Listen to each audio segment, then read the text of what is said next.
শেখ হাসিনা ছিল ভারত নামক রাষ্ট্রের বাংলাদেশ নামক অঙ্গরাজ্যের একজন মুখ্যমন্ত্রী।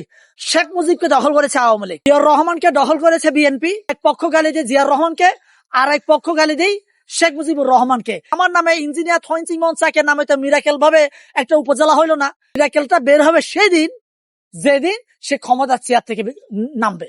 ক্ষমতার চেয়ারে যতদিন বসে থাকে তাদেরকে কেন আমরা সমালোচনা করি না? ক্ষমতার চেয়ার থেকে যেদিন নামবেন সেদিন থেকে চোর, বাটপার, ডাকার সব বাংলাদেশে যারাই ক্ষমতায় বসে তারা প্রত্যেকে ক্ষমতার চেয়ারে যতদিন বসে থাকে ততদিন পর্যন্ত তাদের কোনো দুর্নীতি হয় না, তারা কোনো মিথ্যা কথা বলেন না, তারা পীর আউলিয়া। যতদিন ক্ষমতার চেয়ারে বসে থাকবেন, ক্ষমতার চেয়ার থেকে যেদিন নামবেন সেদিন থেকে চোর, বাটপার, ডাকার সবকিছু তাদের মানে ট্যাগটা তাদের গায়ে চলে যায়। তাহলে আমরা কি করি? তাহলে ক্ষমতার চেয়ারে যতদিন বসে থাকে তাদেরকে কেন আমরা সমালোচনা করি না ভাই? দেখেন, এই যে আপনি যার কথা বললেন, তার ওই যে তিনি বলছেন যে তার ছেলের নামে একটা মিরাকেল ঘটনা ঘটে গেছে, উপজেলার নাম দিচ্ছেন। তাহলে মিরাকেল কেমন হতে পারে? মিরাকেল তো আমার নামে ইঞ্জিনিয়ার থইনসিং মনসাকের নামে তো মিরাকেল ভাবে একটা উপজেলা হইলো না, একটা স্কুল হইলো না, একটা মাদ্রাসার নাম হইলো না, একটা হাসপাতালের নাম হইলো না। মিরাকেল ভাবে তার ছেলের নাম কিভাবে হয়ে গেল? মিরাকেলটা বের হবে সেদিন যেদিন সে ক্ষমতার চেয়ার থেকে নামবে। তার আগ পর্যন্ত তার মিরাকেল বন্ধ হবে না। দেখেন, আমরা জিয়াউর রহমানকে দখল করেছে বিএনপি, শেখ মুজিবকে দখল করেছে আওয়ামী লীগ। এই দুইজনেই কিন্তু বাংলাদেশ হওয়ার জন্য এরা গুরুত্বপূর্ণ অবদান রেখেছে।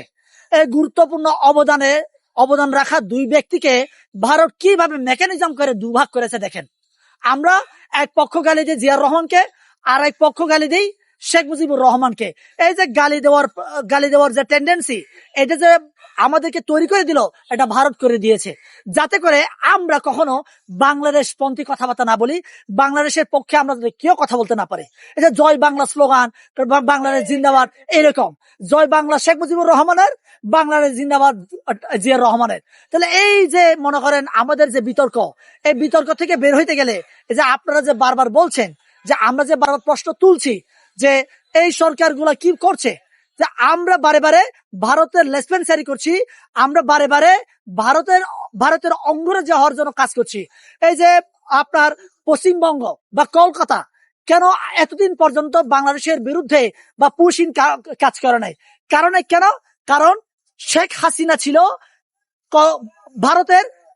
ভারত নামক রাষ্ট্রের বাংলাদেশ নামক অঙ্গরাজ্যের একজন মুখ্যমন্ত্রী। কলকাতা, ওই যে পশ্চিমবঙ্গ যেমন একটা অঙ্গরাজ্য, সেভেন সিস্টার একটা অঙ্গরাজ্য, কাশ্মীর, এরকম অনেকগুলো অঙ্গরাজ্য আছে ভারতের। ঠিক বাংলাদেশ এরকম একটা অঙ্গরাজ্য বানিয়ে রেখেছিল শেখ হাসিনার মধ্য দিয়ে।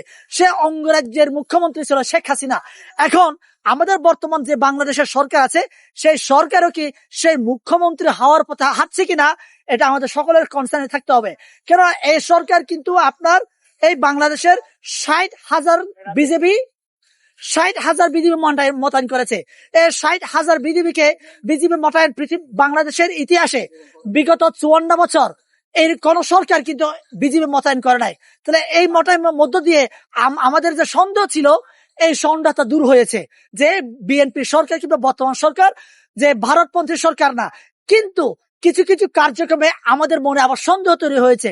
যেমন আপনার ওই যে তার উপদেষ্টা জাহেদ, তিনি বলেছেন যে এই যে পুশিন নিয়ে যে তাদের একান্ত ব্যক্তিগত ইস্যু। এই যে তারপরে আমাদের বাংলাদেশের হাই কমিশনার বাংলাদেশের মাটিতে দাঁড়িয়ে বলছে বাংলাদেশের আকাশ, বাংলাদেশের বাতাস সবকিছু এক।